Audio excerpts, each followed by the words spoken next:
Hello నమస్తే, welcome to screen time. నేను చక్కర్ల Jhansi.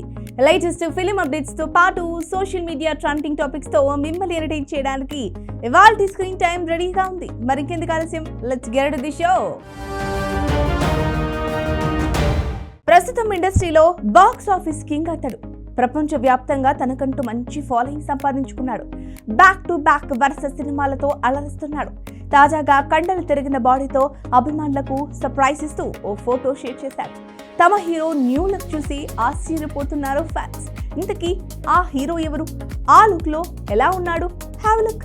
Present pan India లెవెల్లో విపరీతమైన క్రేజ్ సొంతం చేసుకున్న టాలీవుడ్ స్టార్ అతడు. చిన్న వయసులోనే సినీ రంగంలోకి అడుగుపెట్టి ఎన్నో సూపర్ హిట్ చిత్రాలతో తనదైన ముద్ర వేశారు. మాస్ యాక్షన్ అయినా, కామెడీ, లవ్ స్టోరీ చిత్రాలైనా తన నటనతో కోట్లాది మంది అభిమానుల హృదయాలను గెలుచుకున్నారు. ఆయన మరెవరో కాదు, యంగ్ టైగర్ ఎన్టీఆర్. ఇటీవలే దేవర సినిమాతో బ్లాక్ బస్టర్ హిట్ అందుకున్న ఎన్టీఆర్ ప్రస్తుతం డైరెక్టర్ ప్రశాంత్ నీల్ దర్శకత్వంలో డ్రాగన్ సినిమా చేస్తున్నారు. ఈ డ్రాగన్ మూవీ కోసం ఫ్యాన్స్ ఎంతో ఆసక్తిగా ఎదురు చూస్తున్నారు. ఈ చిత్రంపై ఇప్పటికే భారీ అంచనాలు నెలకొన్నాయి. అయితే కొన్నాళ్ళుగా ఎన్టీఆర్ లుక్ చూసి ఫ్యాన్స్ ఆశ్చర్యపోయారు. ఈ డ్రాగన్ సినిమా కోసం తారక్ పూర్తిగా సన్నపడ్డారు. దీంతో ఆయన లుక్స్ పై అనేక రూమర్స్ క్రియేట్ అయ్యాయి. తాజాగా కండలు తిరిగిన బాడీ చూపిస్తూ ఫోటో షేర్ చేసి అందరూ ఆశ్చర్యపోయేలా చేశారు.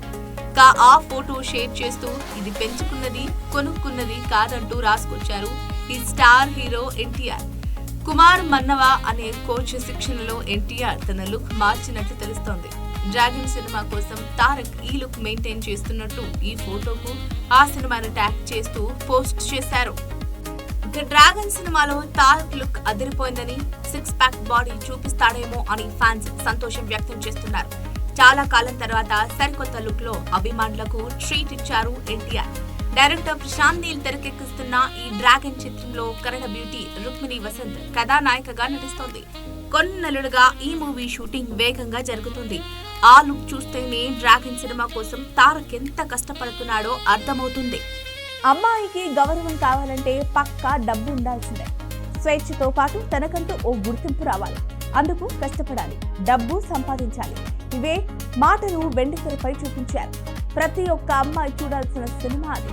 ఇప్పుడు ఆ చిత్రం ఓటీటీలో దుమ్మురేపుతోంది. స్టార్ హీరోస్ లేకపోయినా బాక్స్ ఆఫీస్ వద్ద సత్తా చాటింది. ఇంతకీ ఆ సినిమా ఏంటో, ఎప్పుడొచ్చిందో ఈ స్టోరీలో వచ్చేసేయండి. రాధికా శరత్ కుమార్ ప్రధాన పాత్రలో నటించిన తమిళ బ్లాక్ బస్టర్ మూవీ తాయ్ కిలవి. ప్రస్తుతం ఈ మూవీ ఓటీటీలో దూసుకుపోతోంది. బాక్స్ ఆఫీస్ వద్ద ఎటువంటి అంచనాలు లేకుండా విడుదలై ఏకంగా 150 కోట్లకు పైగా వసూళ్లను సాధించింది ఈ సినిమా. ఈ సినిమా ట్రేడ్ వర్గాలను సైతం ఆశ్చర్యపరిచింది. ఇప్పుడు ఓటీటీలోనూ దుమ్ము రేపుతోంది.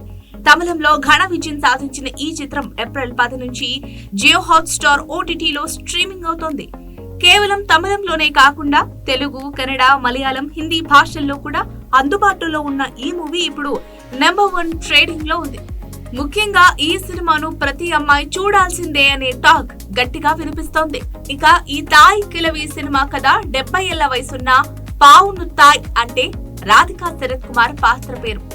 ఇందులో పావును తాయ్ అనే ధైర్యవంతురాలైన మహిళ చుట్టూ ఈ కథ తిరుగుతుంది.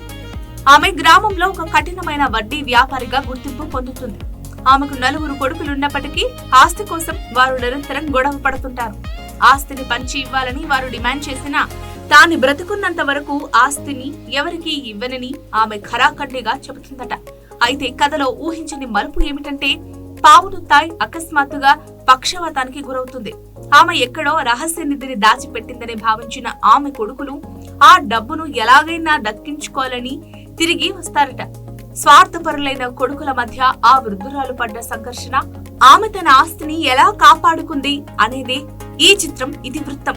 ఇకపోతే తాయ్ కిలవి చిత్రాన్ని స్టార్ హీరో శివకార్తికేయన్ తన సొంత బ్యానర్ పై ఈ చిత్రాన్ని నిర్మించడం విశేషం.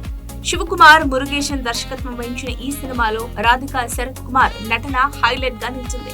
ఆమెతో పాటు సింగంపూలి, అరుణ్ డోస్, బాలా శరవణన్, మునీష్ కాంత్ కీలక పాత్రలు పోషించారు. అమ్మాయికి డబ్బు సంపాదన, ఆత్మగౌరవం ఎంత ముఖ్యమనేది ఈ సినిమా చెబుతుంది. సంగీతం అనేది మానసిక ఉల్లాసాన్ని, ఉత్సాహాన్ని పెంచుతుంది. అంతేకాకుండా మనసుకు హాయిని కూడా కలిగిస్తుంది. చాలా మంది మ్యూజిక్ ను ఎంజాయ్ చేస్తుంటారు. ఇక సినిమా సాంగ్స్ గురించి ప్రత్యేకంగా చెప్పాల్సిన అవసరం లేదు. సినిమాలు సక్సెస్ అయినా కాకపోయినా సాంగ్స్ మాత్రం ఎవర్ గ్రీన్ గా నిలుస్తాయి. అందులో ఇప్పుడు మనం మాట్లాడుకుంటున్న సాంగ్ ఒకటి. మరి ఇంతకీ ఆ సాంగ్ ఏది, ఎప్పుడొచ్చింది, ఎవరు చేశారు, చూసేద్దాం పదండి. సంగీతానికి రాళ్లు కరుగుతాయి అంటుంటారు, సంగీతానికి వర్షం కురుస్తుందని అంటుంటారు. అందులో నిజమెంతుందో తెలియదు కానీ సంగీతం వల్ల మనసుకు ప్రశాంతత, హాయి లభిస్తుంది. సినిమాల్లో పాటలకు ఎంతో ప్రాధాన్యత ఉంటుంది. ఎన్నో రకాల సాంగ్స్ ఆకట్టుకుంటూ ఉంటాయి. చాలా సినిమాలు సాంగ్ వల్ల హిట్ అవుతుంటాయి. మ్యూజికల్ హిట్ గా నిలిచిన సినిమాలు చాలానే ఉన్నాయి. ఇక సినిమా సాంగ్స్ లో ప్రేమ గీతాలకు సపరేట్ ఫ్యాన్ బేస్ ఉంటుంది. లవ్ సాంగ్స్ ను కుర్రాళ్ళు తెగ పాడుకుంటారు. ఓ సినిమా సాంగ్ ఒకప్పుడు ప్రేక్షకులను ఉర్రూతలూగించింది. ఆ మూవీ మరేదో కాదు, 2001లో విడుదలైన 16 మూవీ. ఈ 16 సినిమాలోని సాంగ్స్ అన్ని సూపర్ హిట్ అయ్యాయి. ముఖ్యంగా కుర్రాళ్లను ఈ సినిమా సాంగ్స్ తెగ ఆకట్టుకున్నాయి. రోహిత్ హీరోగా ఈ 16 సినిమాలో నటించాడు. ఒకప్పుడు లవర్ బాయ్ గా రాణించాడు రోహిత్. 16 గర్ల్ ఫ్రెండ్, సొంతం, జానకి విత్ శ్రీరామ్ లాంటి సినిమాలతో మంచి గుర్తింపు తెచ్చుకున్నాడు. యూత్ ను ఆకట్టుకునే కథలతో సినిమాలు చేసి హిట్స్ అందుకున్నాడు. అప్పట్లో రోహిత్ సినిమాలో సాంగ్స్ ను కుర్రాళ్ళు తెగ పాడుకునేవారు. వాటిలో 16 మూవీ సాంగ్స్ ఎక్కువగా ఉండేవి. వాటిలో దేవుడు వరమందిస్తే నేను నిన్నే కోరుకుంటానే అనే సాంగ్ అప్పట్లో సెన్సేషన్ క్రియేట్ చేసింది. ఈ సాంగ్ అప్పట్లో చాలా పాపులర్. ఎక్కడ విన్నా ఇదే సాంగ్ వినిపించేదని సమాచారం. చాలా మంది తమ లవర్స్ ను ఇంప్రెస్ చేయడానికి ఈ 16 సినిమా పాటను తెగ పాడేవారట. ఇప్పటికీ ఈ దేవుడు వరమందిస్తే నేను నిన్నే కోరుకుంటానే అనే సాంగ్ చాలా మంది వింటుంటారు. యూట్యూబ్ లో ఈ సాంగ్ మారుమ్రోగుతోంది. ఈ సాంగ్ కు నెటిజన్స్, మరీ ముఖ్యంగా 90s కిడ్స్ తెగ కామెంట్లు పెడుతున్నారు. మనకు ఆస్తులున్నా లేకున్నా మనం 90s లో పుట్టడం మాత్రం ఒక గొప్ప వరం, చాలా బాగుండేవి ఆ రోజులు అనుకుంటూ ఉంటారు. ఈ సాంగ్ వింటున్నప్పుడు మళ్ళీ ఆ రోజులను యూత్ గుర్తు చేసుకుంటారు. వాళ్ళ విలువైన కామెంట్స్ తో చాట్ బాక్స్ ను నింపేస్తున్నారు. చిత్ర పరిశ్రమ ఇదో అందమైన రంగుల ప్రపంచం. ఇక్కడ ఎన్నో వేల లక్షల చిత్రాలున్నాయి. వాటిలో కొన్ని ఎవర్ గ్రీన్ సూపర్ హిట్ సినిమాలున్నాయి. అలాంటి వాటిలో ఓ మూవీ ఉంది. కొన్నేళ్ల క్రితం విడుదలై ఇప్పటికీ ఎవర్ గ్రీన్ గా నిలిచింది. ఆ సినిమాతో ఓవర్ నైట్ స్టార్ అయింది ఓ హీరోయిన్. ఆ తర్వాత ఆమె ఇండస్ట్రీకి దూరమైంది. ఇంతకీ ఆ సినిమా ఇది, ఏ హీరోయిన్ ఇండస్ట్రీకి దూరమైంది? ఈ స్టోరీ మీకోసమే. నిరీక్షణ చిత్రంతో తెలుగు ప్రేక్షకులను ఆకట్టుకున్న హీరోయిన్ అర్చన రీసెంట్ గా ఓ ప్రత్యేక తన సుదీర్ఘ సినీ ప్రస్థానం, వ్యక్తిగత జీవితం, భవిష్యత్తు ప్రణాళికల గురించి పంచుకున్నారు. ఆంధ్రప్రదేశ్ లో జన్మించినప్పటికీ చిన్నతనంలోనే చెన్నైకి వలస వచ్చి తమిళ సంస్కృతికి అలవాటు పడ్డారట అర్చన. తన తల్లి ప్రోత్సాహంతో తెలుగు భాషను మర్చిపోలేదని తెలియజేశారు. నటిగా కంటే ముందు ఒక ప్రొఫెషనల్ క్లాసికల్ డాన్సర్ గా స్థిరపడాలనేది అర్చన చిన్న నటికలుగా తెలిపింది. భరతనాట్యం, కథక్, కూచిపూడి వంటి 3 నృత్యాలలో ఆమె శిక్షణ పొందారు. అయితే అనుకోకుండా సినిమా రంగంలోకి వచ్చినట్లు తెలియజేశారు. ఫిల్మ్ ఇన్స్టిట్యూట్ లో చదువుకుంటున్నప్పుడు అమెరికన్ డైరెక్టర్ విలియం గ్రీవ్స్ నిర్వహించిన వర్క్ షాప్ లో నాజర్ తో కలిసి ఒక సీన్ ప్రాక్టీస్ చేశారు. వీరి ప్రతిభను గుర్తించిన విలియం గ్రీవ్స్ వీరిద్దరిని ప్రముఖ దర్శకుడు బాలు మహేంద్ర వద్దకు తీసుకెళ్లారు. అలా అర్చన సినీ ప్రవేశం బాలు మహేంద్ర దర్శకత్వంలో నింగల్ కెట్టవై అనే తమిళ చిత్రంతో జరిగిందని తెలుస్తోంది. ఇక అర్చన హీరోయిన్ గా తొలి తెలుగు చిత్రం బాలు మహేంద్ర దర్శకత్వంలో వచ్చిన సినిమా నిరీక్షణ.